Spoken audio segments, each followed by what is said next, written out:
Morning সকলকে, তোমরা কেমন আছো? আশা করছি ভালো আছো। অর্চিতা সার্থক ব্লগে জানাই সকলকে স্বাগত।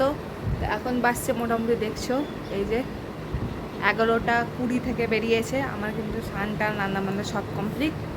আজকের ওয়েদারটা দেখছো বিশেষ কিছু ভালো করছে না, বৃষ্টি হতে পারে।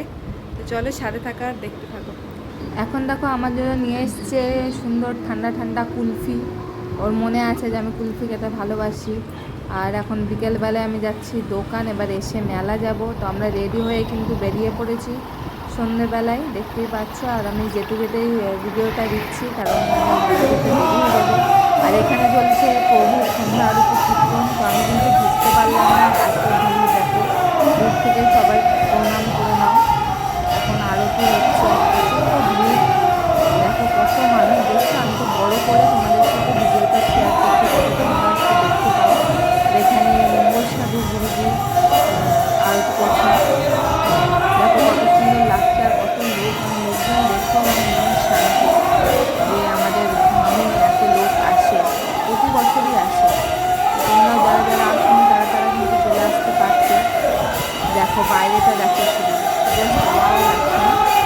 দারুণ লাগছে, এত লোক, এত মানে এত মেলা, এত ভক্ত। এবার তোমাদেরকে মন্দিরের বাইরেটাও শেয়ার করে। এই যে দেখো নাথ মন্দিরের বাইরেটা, এটা মেন গেট। এটা হচ্ছে রাস্তা দিয়ে আসতে মেন গেট। এটা মেন গেট থেকে সোজাসুজি তোমাদেরকে ভিডিও করে দেখাবো বলে মেন গেটের দিকে এলাম। এত ভিড়ের মধ্যে ঠেলে ঠেলে শুধু তোমাদের জন্যই এলাম। তো দেখো সোজাই একদম মেন গেট থেকে সোজা ঢুকতেই দেখো কত সুন্দর লাগছে। ওটা হচ্ছে আমাদের প্রভু নাথ মন্দির। তো দারুণ লাগছে দেখো। মেলাটা প্রত্যেক বছরই হয়, তো এবার মনে হচ্ছে অনেক বেশি ভিড়। আমি এবার চলে যাচ্ছি ভিডিও করতে করতে তোমাদের সাথে দেখা করতে করতে চলে যাচ্ছি। কারণটা হলো কথা বলছি না, কারণ তোমরা কথা বললেও শুনতে পাবে না। তো পরে আমি ভয়েস ওভারটা দিয়ে দেবো। আমি আস্তে আস্তে মন্দিরের দিকে এগিয়ে যাচ্ছি। ও কিন্তু এসেছে, তো এই সাইডে ওর বন্ধুর সাথে দেখা হয়েছে, তাই দাঁড়িয়ে আছে। এটা দেখো পুকুরপাড়ে যেই থাকার যেই জায়গাটা আছে ঘরগুলো, সেটাও কত সুন্দর লাইটিং দিয়ে সাজিয়েছে, খুব সুন্দর লাগছে। আর শেষ হতে বেশি দিন নেই, আর 1-2 দিন হবে, তারপরে শেষ হয়ে যাবে। শুক্রবারে একটু ভিড় বেরিয়ে যাবে, তারপরে আর থাকবে না।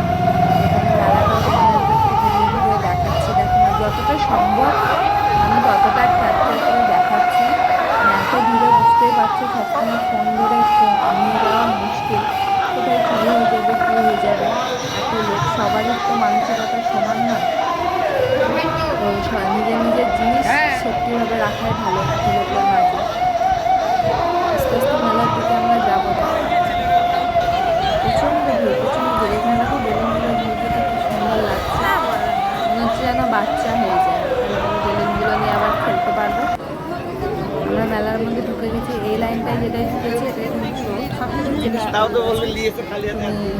ঠাকুরের ছবি বলো, লিঙ্গ বলো, কাঠের মালা বলো, যাবতীয় যা ঠাকুরের জিনিস সবই এই লাইনটায় শুধু ঠাকুরের জিনিসই আছে।